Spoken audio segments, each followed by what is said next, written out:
ও high, আমি নীল। কেমন আছেন সবাই? জনপ্রিয় উপস্থাপিকা অভিনেত্রী নীল হুরের জাহানের আইফোন চুরি হয়েছে।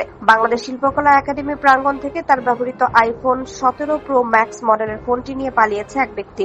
ঘটনাটি ঘটেছে শনিবার। সামাজিক যোগাযোগ মাধ্যমে অভিযুক্ত ব্যক্তির ছবি প্রকাশ করে আইনি সহায়তার পাশাপাশি নেটিজেনদেরও সাহায্য চেয়েছেন তিনি। ফেসবুক পোস্টে সাদা শার্ট পরা এক ব্যক্তির ছবি জুড়ে দিয়ে নীল হুরের জাহান লেখেন, শনিবার দুপুরে ছবিতে থাকা এই লোকটি শিল্পকলা একাডেমি থেকে আমার আইফোন 17 প্রো ম্যাক্স নিয়ে পালিয়েছে। চোরকে শনাক্ত করতে ফোনের শেষ লোকেশনের কথা উল্লেখ করেছেন তিনি।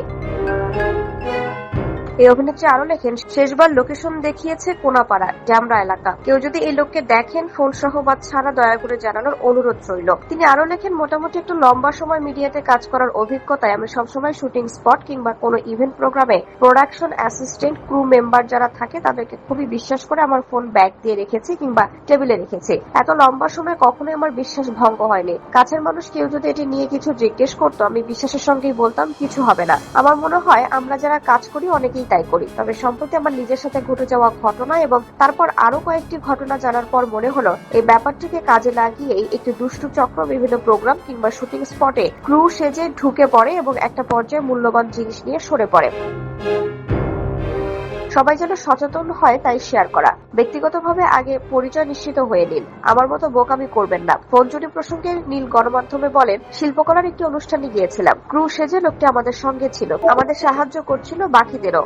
আমি ভেবেছিলাম অনুষ্ঠান টিমের, ওনারা ভেবেছেন আমাদের টিমের। এভাবে অনেকক্ষণ দুই টিমের সঙ্গে ছিল। এরপর সাংবাদিকরা আমার ইন্টারভিউ নেওয়ার সময় সে ফোন দিয়ে আমার ছবি তুলে দিচ্ছিল।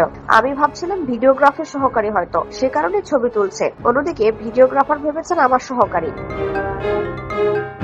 আমি একটু অন্যদিকে চোখ ঘুরিয়ে ফিরে দেখি সে নেই। 1 মিনিটের মধ্যে ফোনটা নিয়ে চলে গেছে। এর মধ্যে আইনি পদক্ষেপ নিয়েছেন নীল। বলেন, বেশ কিছু গুরুত্বপূর্ণ ডকুমেন্ট ছিল ফোনে, এর মধ্যে আমি আইনি পদক্ষেপ নিয়েছি। রমনা থানায় জিডি করেছি, এখন দেখা যাক কি হয়। নীল হুরের জাহানের এই পোস্টের পর তার ভক্ত অনুরাগী ও সহকর্মীরা উদ্বেগ প্রকাশ করেছেন। অনেকেই পোস্টটি শেয়ার করে অভিযুক্ত ব্যক্তিকে দ্রুত খুঁজে বের করার তাগিদ দিচ্ছেন।